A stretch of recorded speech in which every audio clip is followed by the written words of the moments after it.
부모님이 혹은 내 자식의 행동이 도저히 이해가 되지 않으신가요?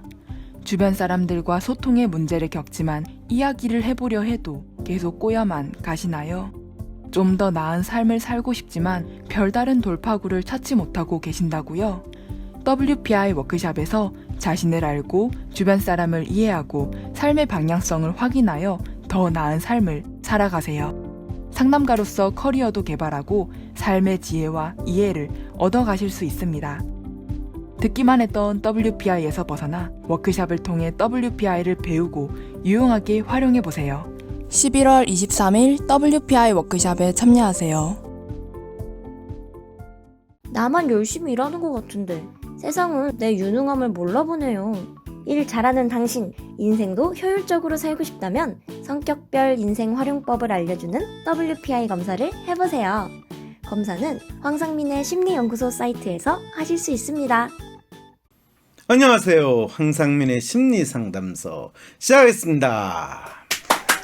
네, 황상민의 심리상담소는 매주 일요일 오후 7시에서 9시까지 생방송으로 진행되고 유튜브 황상민의 심리상담소 황상민TV에서 여러분들이 지나간 방송을 볼 수 있습니다.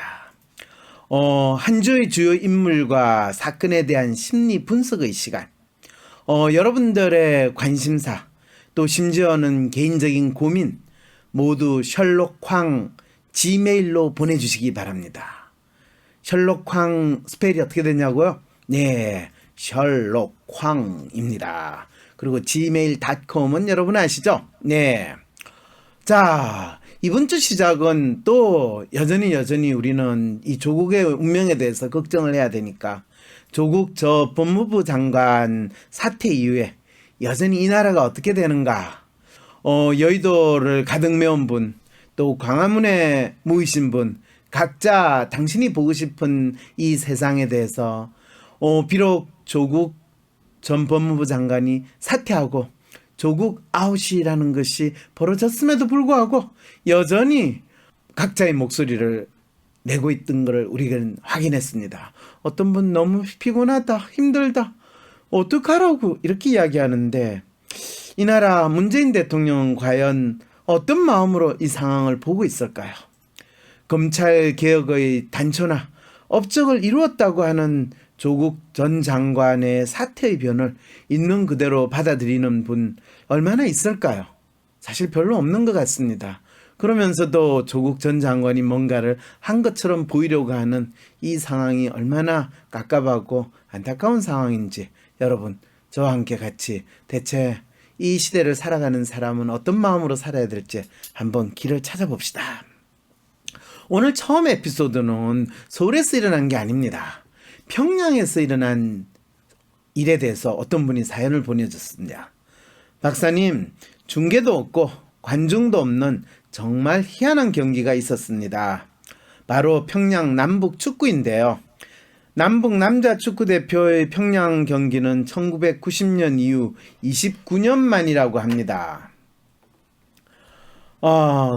이 29년 만에 성사된 평양 원정 경기는 한 번도 본 적이 없는 방식으로 치러졌습니다. 한국 응원단은 물론 취재진의 방북을 허락하지 않았고 그에 따라 자연스럽게 TV 중계도 무산되었습니다. 또한 경기가 시작된 이후에도 관중은 입장하지 않았고 경기는 무관중으로 치러졌습니다. 사람들은 문자에 의지해 경기 내용을 파악할 수밖에 없었습니다. 손흥민은 경기 후에 인터뷰에서 경기가 전쟁과 같았다며 다음과 같이 말했습니다. 선수들이 다치지 않고 돌아온 것만으로도 정말 저는 너무나 큰 수확이라고 생각할 정도로 경기가 거칠었습니다. 심한 욕설도 많았고요. 그냥 전쟁 치르듯이. 맞습니다. 전쟁 치르는 마음으로 우리 국가대표 선수들이 평양에서 한판 뜨고 왔습니다. 그리고 문재인 대통령은 10월 18일 미중일러 4강 대사를 포함한 주한 외교단 청와대 초청 리셉션에서 한국은 2020년 도쿄 하계올림픽, 2022년 베이징 동계올림픽으로 이어지는 동아시아 릴레이 올림픽의 성공을 위해 최선을 다할 것이라며 2032년 평양 올림픽까지 계속될 수 있도록 변함없는 관심과 지지를 부탁한다 라고 당부를 했다고 합니다. 이를 두고 자유한국당 김성원 한국당 대변인은 19일 논평에서 국민 인식과 동떨어진 달나라 발언이라고 맹비난을 하였답니다. 그러면 문재인 대통령이 달을 보고 멍멍 했다는 말씀이군요. 네, 김 대변인은 북핵과 미사일 위협이 아직도 이어지고 있고 평양 원정에서 북한 갑질이 목도된 상황에서 문 대통령은 매우 우려스러운 현실 인식을 보여줬다면서 대통령 지지율이 40% 밑으로 떨어졌다. 이제 이니 마음대로 해 시절은 지났다는 것을 명심해야 한다고 말했다고 합니다. 문재인 대통령에 대해서 지금 달나라 발언이라고 한 거, 그 참 문 대통령의 성이 문씨라서 문 말 그대로 달 이렇게 생각을 하고 또 지지도가 40%로 떨어졌으니까 자 벌써 레임덕 왔지? 라고 야당 의원들이 이렇게 조롱하는 듯한 이 상황이 있는 거 이거 어떻게 봐야 될까요? 자 여기에 대해서 이제 질문을 좀 주셨습니다. 박사님 북한에서는 왜 이런 행동을 했을까요? 무관중 거의 무대우 우리 국가대표 축구대표 선수를 손님으로 대접한 게 아니라 거의 없는 이 사람으로 취급을 하고 또 경기 자체도 없는 거로 취급을 했다. 이거는 뭐 북한 사정에 대해서 잘 아시는 분으로 이거는 김정은 위원장의 구체적인 지시 아니고서는 북한 체제에서는 결코 일어날 수 없는 일이다라는 이야기를 했다는 거죠. 그 말은 김정은 위원장은 어떤 마음에서 이 한국 국가대표 선수와 축구 경기를 완전히 무시하래요 이렇게 했을까요? 남쪽 동네 사람들하고는 조금 더 이야기하고 싶지 않다. 건수 연결되고 싶지 않다라는 마음을 그대로 보냈다는 거죠. 네, 문재인 대통령에 대한 마음이에요. 사실은 이 두 분이 판문점에서 만나가지고 진짜 형아우 이 모습을 보여주면서 뭔가 당장 큰 변화가 있을 거라고 생각을 하고 또 김정은 위원장은 우리 문재인 대통령에 대해서 깍듯한 대우를 했는데 얼마 전에 뭐 김정은 위원장이 백두산에서 말을 타는 사진이 언론에 보도됐는데 제가 참 그 백마가 좀 등이 많이 아프겠다. 야, 참 저럴 때 조금 춥더라도 좀 덜 좀 날씬하게 보이고 그렇게 하고 좀 사진 찍지 이 생각까지 좀 들었거든요. 그런데 뭐 상당히 주위에 있는 사람까지 딱 멋있게 백마 타는 이 쇼를 보이는 걸 보면서 야 진짜 김정은 마음이 요즘에 참 심란하겠구나라는 생각이 들었습니다. 자 그런데 어쨌든 간에 문재인 대통령에 대해서 김정은 위원장이 상당히 마음이 상했는데 왜 마음이 상했을까요? 그거는 사실 김정은 위원장이 트럼프하고 만나가지고 대화를 하고 그랬으면 이것저것 이유 붙이지 말고 김정은 위원장을 적극적으로 지지하는 듯한 또는 도와주는 행보를 좀 보였어야 되는데 사실은 문재인 대통령이 그런 측면에 있어서 기대했던 만큼 반응이 없다라는 것이 이제 북한 김정은의 좀 속상한 마음이겠죠. 자, 그래서 일단은 김정은 위원장 그 심리 궁금하지 않고요. 지금 어쨌든 간에 우리 국가대표 선수 평양에 가서 29년 만에 치르는 경기였는데 박사님 이번 예선전에서 한국에 질 것이라는 예상에 북한 주민들에게 경기 내용을 보여주고 싶지 않아서 그런 건가요? 김정은이 상당히 지금 본인이 북한 주민들에게 상당히 지도력을 발휘하고 싶은데 이 남한 선수들이 와가지고 북한을 창피스럽게 작사를 내면 그거 진짜 안 되잖아요. 그래서 관중들에게 보고 싶지 않아서 그런 거냐? 사실은 이 생각은 북한 김정은 위원장의 마음이라기보다는 이 남한에 있는 이 보수주의자, 특히 북한과의 평화 교류보다는 대결이나 경쟁을 중심으로 우리가 우위에 있다라는 걸 확인받고 싶으신 분들, 그리고 북한의 김정은은 무시하고 일단 이 통일이라는 게 우리가 흡수 통일을 할 수 있고 남한이 국력이 우위에 있을 뿐만 아니라 북한을 언제든지 우리가 마음대로 할 수 있다라는 그것을 과시하고 싶은 분들이 기대하는 또는 보고 싶은 남북한 축구 경기의 모습이죠. 사실 북한 입장에서는 지금 남한의 존재 자체를 거의 무시하고 싶거나 또는 지금 북한이 겪고 있는 어려움 조금이라도 남쪽에 보이고 싶지 않다. 그리고 심지어는 북한은 너희들 도움 없어도, 그리고 너희들이 있으나 없으나 우리는 핵무기를 가진 강성 대국으로서 잘 지내고 있다 라는 것을 일방적으로 보여주고 싶은데, 남한 대표가 북한에 와서 경기를 한다 그러면 북한 내부에서 아니 지금 우리 이 줄임배를 부여잡고 전쟁 일어나는 것에 대한 준비를 해야 되는 그런 정신 상태가 해이해지지 않을까 하는 이런 마음도 북쪽에서 가지고 있는데, 놀랍게도 그와 비슷한 마음을 남쪽에 계시는 분들이 이제 가지신 분들이 상당히 많다는 거죠. 자, 그리고 또 이런 질문을 했어요. 이 남한과의 교류가 없다는 뜻을 전달하기 위해서 혹시 이 남쪽에서 중계방송조차도 못하게 한 거 아니었을까요? 그거는 분명한 것 같습니다. 남한과 상태가 지금보다 더 나아지고 이 한다기보다는 긴장 상태에 있다라는 것을 뚜렷이 알려주고 싶은 마음은 남쪽에 있는 뭐 자유한국당이나 또 보수 목소리를 내시는 분들의 마음과 김정은의 마음이 사실 상당히 일치하지 않았나라고 해석을 할 수 있을 것 같습니다. 근데 여기서 문재인 대통령이 2032년 서울 평양 올림픽을 언급한 거, 사실은 많은 언론에서 이걸 다루지 않았는데 2032년이라면 지금으로부터 무려 한 12년, 13년 후가 되는데 문재인 대통령이 대통령을 끝나고도 무려 10년이 지난 다음에 일어날 일에 대해서 언급을 하셨다는 거, 문재인 대통령은 도대체 어떤 마음에서 이런 발언을 하셨을까요?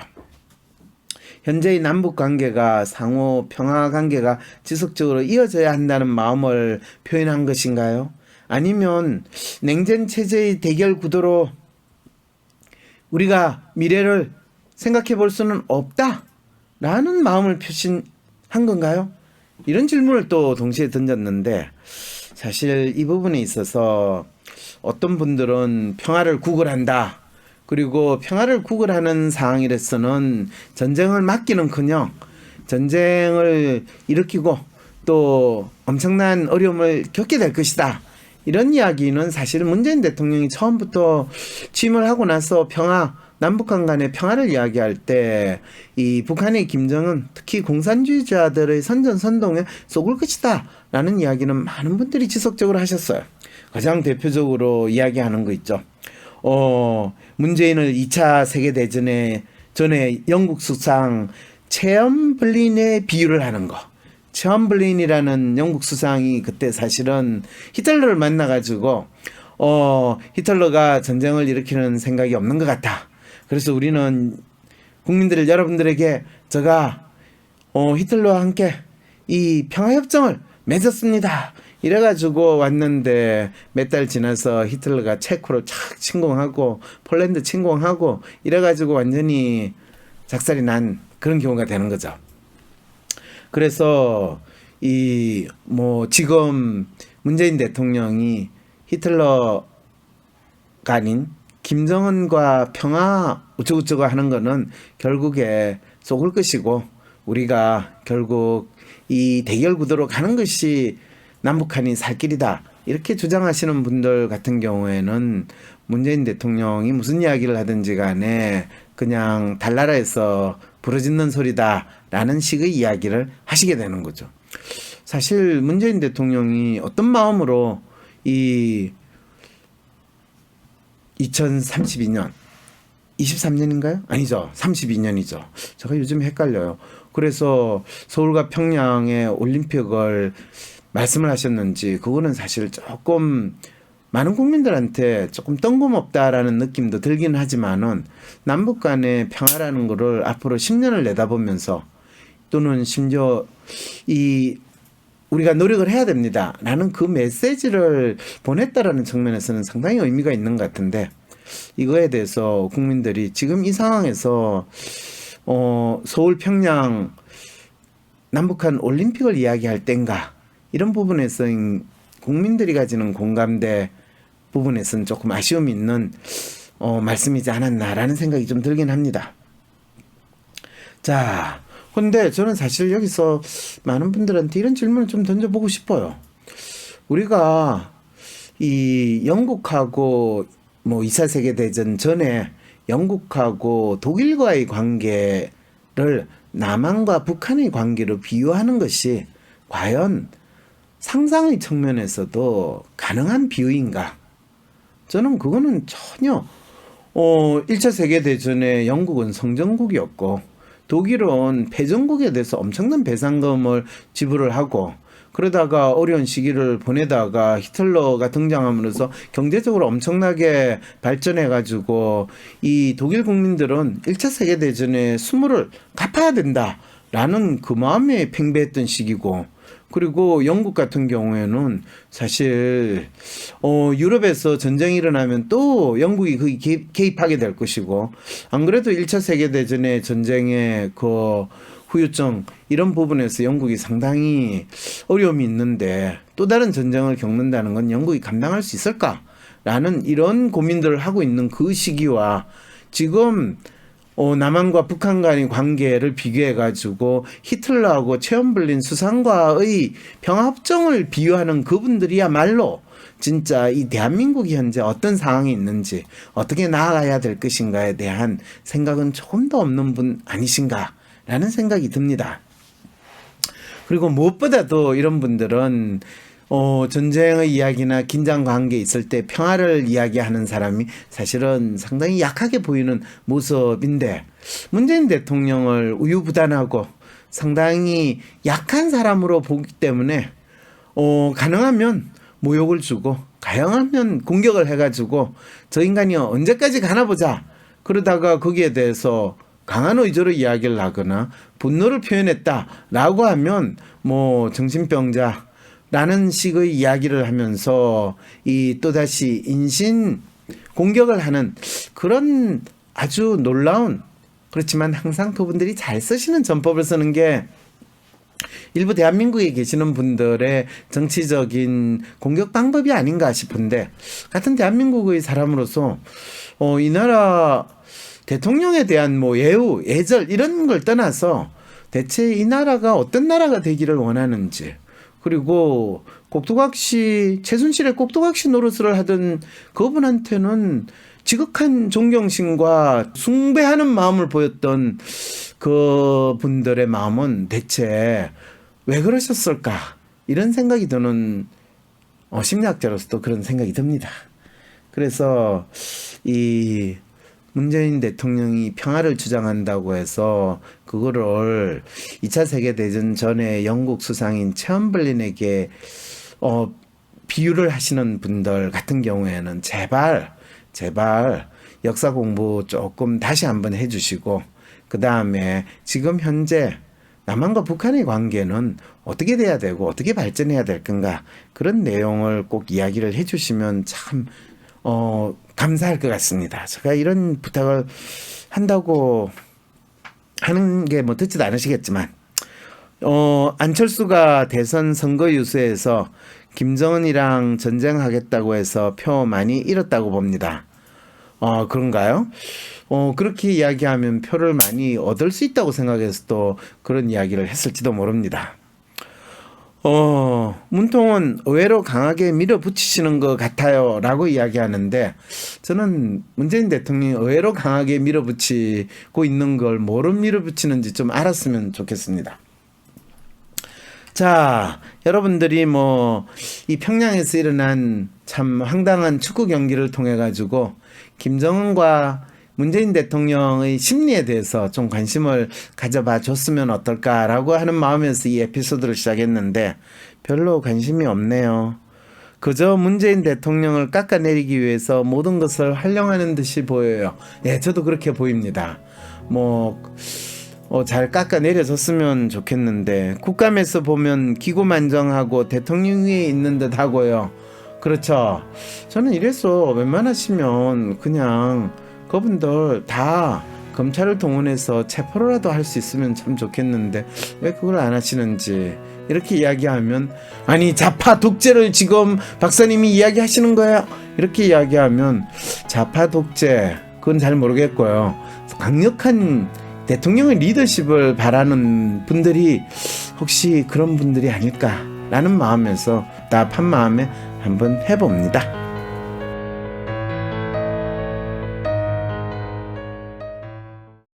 왜 사세요? 누군가 왜 사냐고 물어보면 그냥 살아요 라고 공허한 대답밖에 할 수 없었나요? 내가 누구고 무엇을 위해 살고 어떻게 살 것인지 모르기 때문에 어떤 분들은 뭐 주님의 품으로 들어가라고 하고 어떤 분들은 뭐 오토바이 타라고 그러고 정답과 같은 답을 쫓으면 행복해질 수 있으리라 믿으셨나요? WPI 워크숍에서 자신을 알고 주변 사람을 이해하고 그 과정에서 나에게 딱 맞는 행복의 방정식을 찾아보세요. 자신의 행복과 삶의 비밀을 알 수 있는 11월 23일 WPI 워크숍에 참여하세요.